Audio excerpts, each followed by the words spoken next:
Buradan geçen şöyle döneceğiz.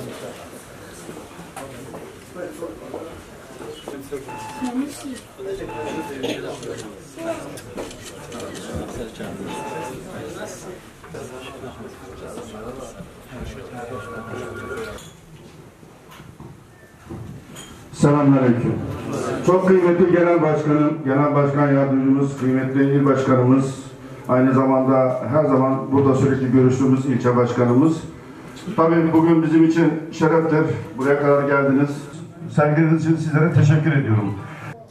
Yani aslında Hüdapar'la ilgili yapılan yakıştırmalar biz Müslümanlara da aslında yapılan bir hakarettir bu.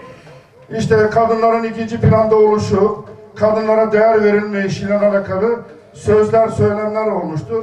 Hatta bir genel başkan yardımcısının hanımının hekim olduğunu, iki kızının da tıp öğrencisi olduğunu duyunca da bunlar biraz daha tuhaf karşıladılar. Nasıl yani falan der gibilerinden. Evet, seçimden önce geldik. Başkanın da söylediği gibi seçimden önce aslında hemen herkes mobil haldedir, hareket halindedir. Herkes her yere gidiyor. Fakat maalesef çok defa o unutkanlık dediği, başkanın unutkanlık dediği şey aslında biraz bilinçli bir unutkanlık ya da tanımamazlıktan gelme. Çoğunlukla bilinçli bir tercih oluyor. Biz dua ediyoruz. Diyoruz ki Rabbena la tuâkhidnâ in nesînâ ev ahtâna. Ya Rabbi, eğer unutursak ya da hataen bir şey yaparsak bizi mesul kılma. İnsan onu unutkandır, unutabilir. Dolaştık, pek çok yere gittik. Mümkün mertebe dedi ki seçimden sonra da biz bu kardeşlerimize gidelim. Bir teşekkür ziyareti yapalım. Takdir-i ilahi genel merkezden arkadaşlar dediler ki acaba 2 günde Bursa'da mı çalışsanız diye. Bursa'ya gittik, orada da Erzurumlar Derneği'ne gittik. Yine bizi Erzurumlar Derneği'ne götürdüler. Oturduk, konuştuk. Başkan dediler, seçimlerden sonra da gelecek misin? Vallahi dedim, ben söz vermiyorum. Niye söz vermiyorum? Çünkü bir, Bursa benim bölgem değil. Ama genel başkan olmam hasebiyle 81 vilayetle ilgim var. Mutlaka her tarafa giderim. Bursa'ya da gelirim inşallah. Allah ömür vermişse, fırsat olursa Bursa'ya da geleceğim. Fakat Bursa'ya geldiğimde siz söylüyorsunuz, sadece Erzurumların 80 tane derneği var. Bursa'da. Şimdi ben bir dahaki gelişimde sizin derneğinize mi gelirim, başka bir derneğe mi giderim, orası belli olmaz dedi. Ben bilemem dedi. Burası için de böyle. Seçimden sonra inşallah tekrar görüşmek ümidindeyiz. Seçimden önce gittiğimiz bütün kardeşlerimize seçimden sonra da onları ziyaret edip onlarla halleşmek.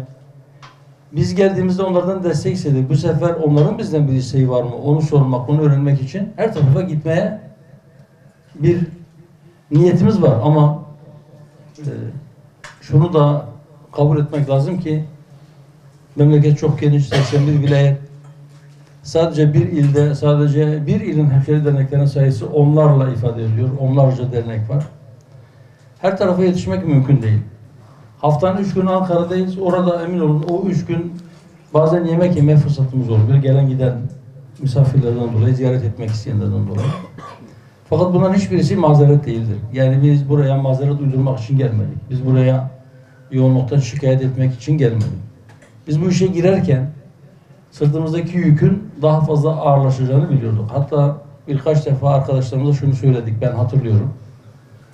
Seçimler yaklaşınca başkanım işte az kaldı, 3 gün kaldı, 5 gün kaldı, işte bitecek falan. Ben de onlara diyordum ki bu daha fragman, durun daha film başlamadı. Yani asıl film, asıl iş seçimden sonra başlayacak.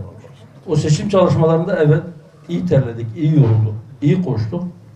Fakat biz biliyorduk ki seçimden sonra yükümüz daha da ağırlaşacak. Daha fazla koşmamız, daha fazla yorulmamız, daha fazla sayıda insanımıza dokunmamız gerekecek.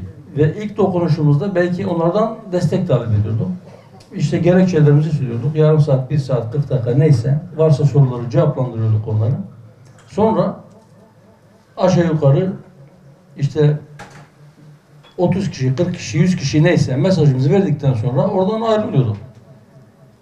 Şimdi 30-40 dakikada 30-40 kişiye derdini anlatmak mümkündür. Ama 30-40 kişinin derdini 30-40 dakikada dinlemek mümkün değil. Bazen 3 saat, 4 saat dinlemeniz gerekiyor. Değil mi? Evet. Bunu bilerek biz girdik bu yola. İnşallah biz bundan sonra da biz dostlarımızı unutmayacağız. En azından bilerek unutmuş gibi yapmayacağız. Ama eğer gerçekten insanoğlunun unutkan olmasından dolayı gerçekten unutursak siz de kusura bakmayın. Allah da bizi affetsin diyoruz. Ama inşallah biz dostumuza dostuz. Biz dostlarımızı unutmayacağız. Belki bize kötülük düşünen, bize kötülük yapan, bize zarar vermek isteyen insanların o nahoş hareketlerini unutmak için kendimizi zorlayabiliriz. Ama inşallah bilerek bize yapılan hiçbir iyiliği, bize yapılan hiçbir duayı, bize verilen hiçbir desteği unutmamak için bir gayret içerisinde olacağız.